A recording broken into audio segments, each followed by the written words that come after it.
между 1937 година и 1944 година, в период от 7 години, е съществувала българо-мохамеданска, така наречена дипломация. Българо-мохамеданска организация Дружба Родина. Дружба като земеделска дружба. В този смисъл е дружба Родина. Това са 1937 година в Смолянско 20 млади мъже, 20 годишни, които казват, ние сме мюсюлмани на българи. Искаме да работим нашите хора да се към българско да отидат, а не към Турция, както и влачат. Пишат едно обращение. Брати и сестри, българи и християни, не ни наричайте по нация хряни. Това не обижда. Наричайте ни българи мохамедани. Ние сме като вас, ние искаме да сме с вас. И започват какво? Първа конкретна задача, която те си поставяте, да се опитаме да убедиме мъжете да си свалят фесове. Това е 1937 година. Тук за по-възрастните аз не си давах сметка, че Ататюрк 24-та година в Турция, Ататюрк 24-та година, само че той със силата на армията за една нощ. Декрет. Утре сутринта, който се появи по улицата с фес, шалвари или фаредже, го бесиме. Няма мъже, няма жени.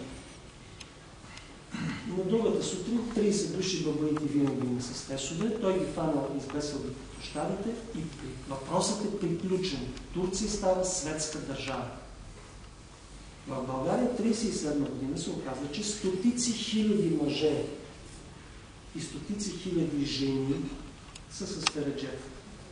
И никой в нашата история, за учениците, за вас не е странно, но съм сигурен, че тук за моите поколения, никога не ни казаха в България кой, как стана, че мюсюлманите, оставяйки си мюсюлмани, разбира се, станаха светски хора.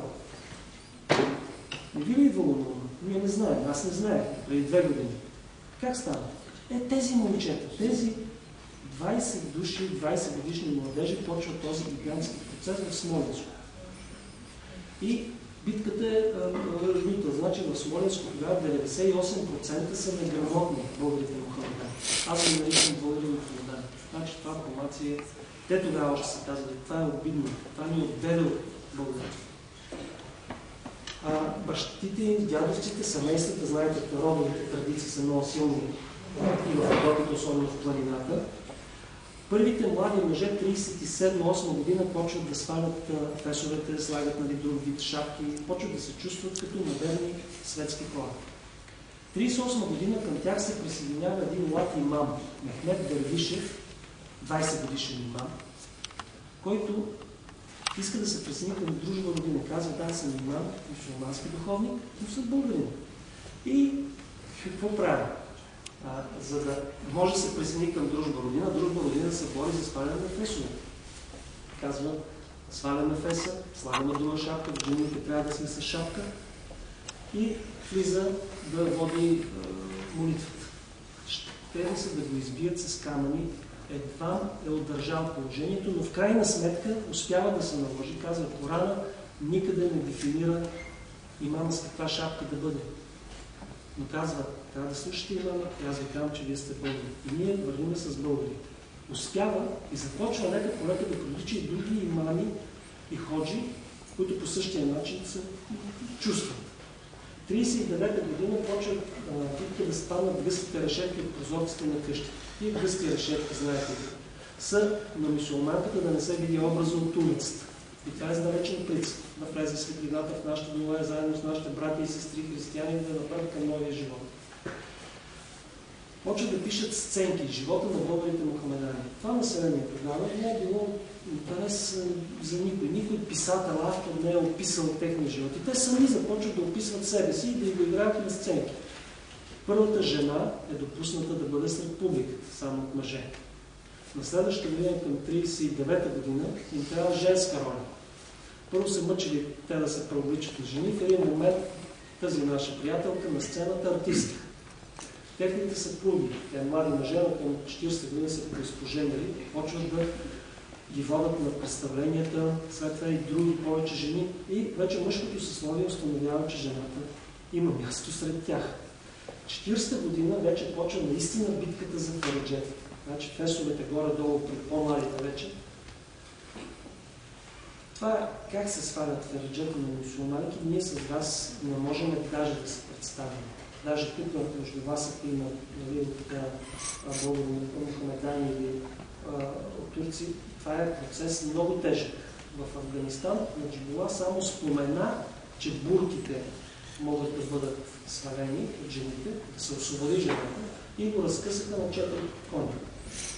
Но тези мъже, млади, организацията се увеличава. Стотици хиляди хора почват да ги следват.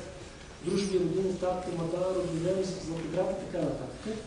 И една не си беше ехова, млада българка, чете едно покъртващо слово. Искаме да сме свободни жени. С нашите сестри християни искаме да сме на едно.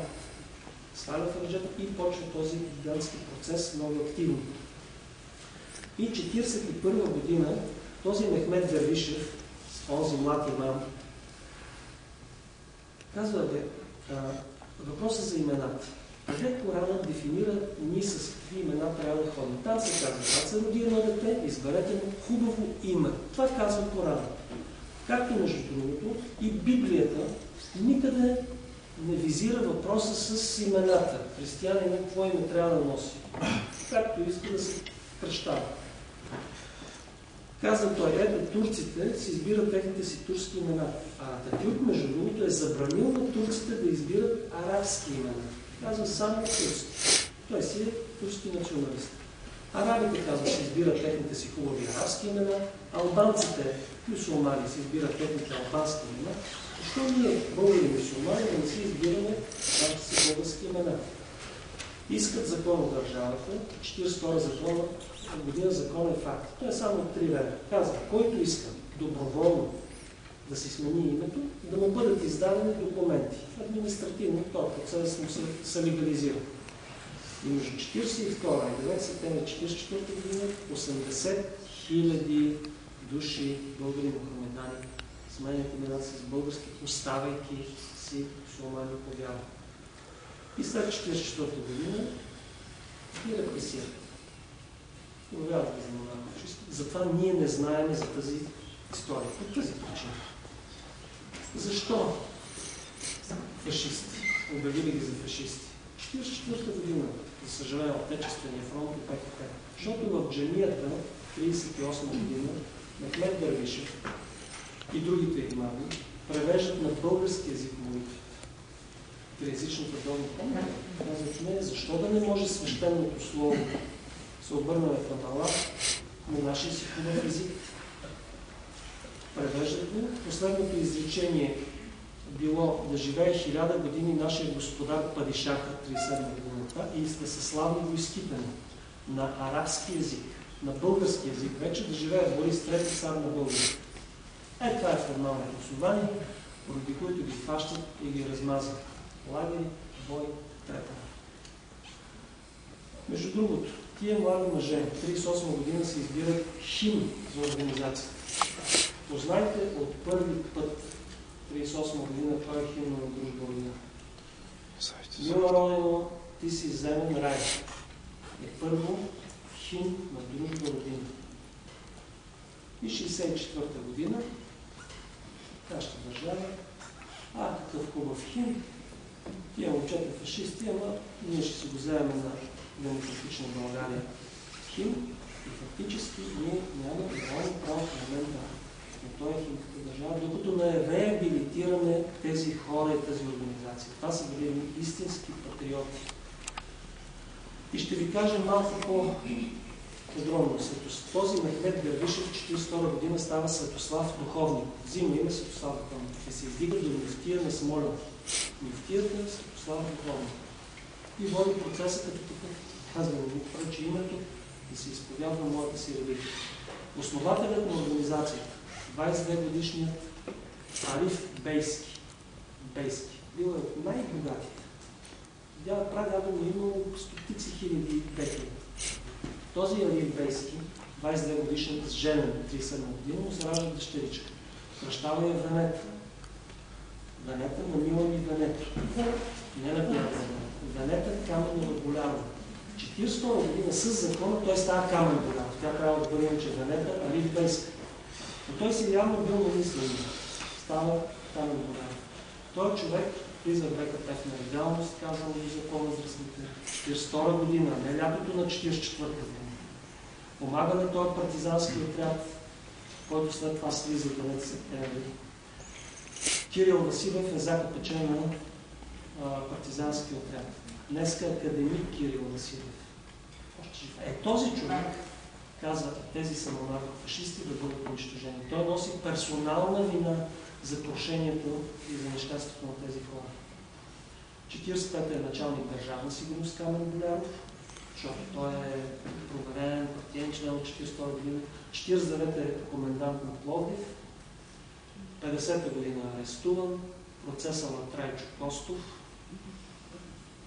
Защо? Защото като той, освен че е офицер, подофицер, взима духовно образование и става мюфтия в Адино, след това става мюфтия в Ксанти. Те са направили опит да разширят организацията и в Северна Гърция.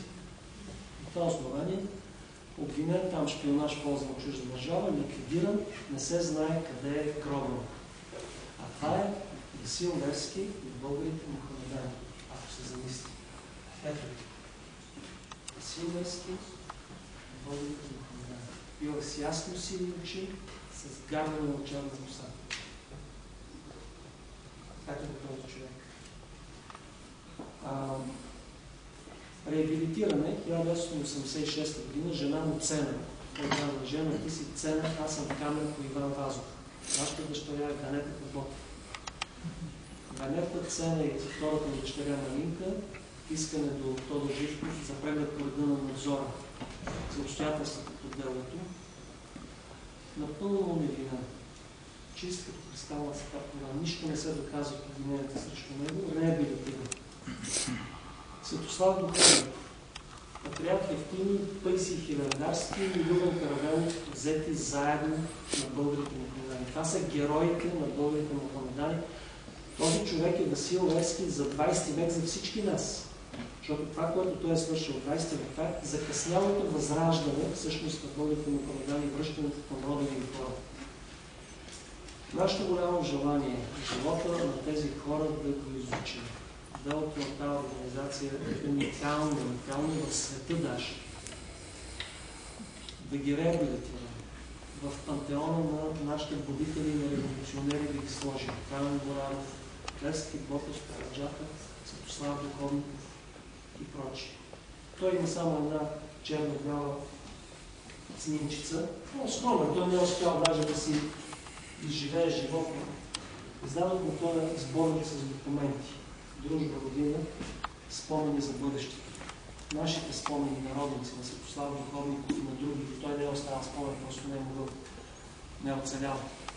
За вашето бъдеще, да се едините като обществото българи. Тук са им словата на митинги, протоколите от заседания, устава им, стиховете им. Писали са много стихове тези хора. Снимките им. Защо е тук имаме? Това е написано от българи мухамедани. Защо? Ние пазим свято българските нрави, описваме чудни български думи, но сме презрени мухамедани, при все, че по кръв сме българи прави. Защо ни презрително гледате да не сме ли и ние, че даната и племе? От българско небе живеем, за родни Балкани не веем. О, братко, подай ни ръка си сърдечно и ние ще стиснем горещо, да тръгнем рамо до рамо с български родни стремежи. 39 години написано. Автор Юсеин Якубов, ново име Юлия Якубов.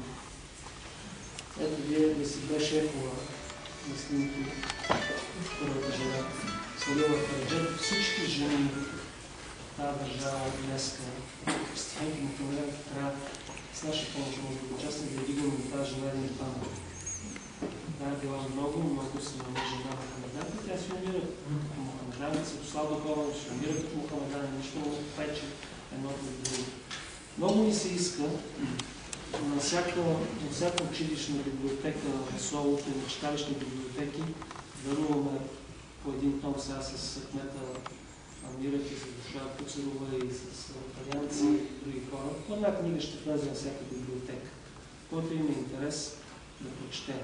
в Национален клуб Родолюбие, тук във вашето соло, професор Марин, имате силен отбор, участвал миналата година с такава наградена учителката Йорданка Филев. През трета година с приемането на закона за имената, всички почнали да сменят имена. Такива силни армейски офицери, там е гранична зона, България на гранични офицери.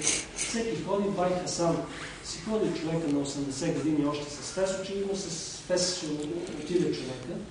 Бай Хасан, баба е шамар, айде да сменяш, да слагаш фес. Дружба родници, тези изключват 10 души от своите редове за такива действия, че си позволили не по културно-просветен начин. Тя била българо-мухамеданска културно-просветна организация, Дружба Родина. Това е пълното. А по насилствен начин. Изключват ги. Онази държава се усеща, че става нещо наредно и забранява със заповед на всички държавни и общински служители да се занимават с процеса преименуване, само Дружба Родина да го прави, както го е правила до сега по мирен и просветителски начин. И след 1943 година този процес завършва по един много културен цивилизован начин. Това е уникален пример в световната история. Как би могло хората да общуват, бидейки с различни религии. В този смисъл, ако учители тук решат, че биха могли да заинтересуват децата и прочие, би било сигурно добре.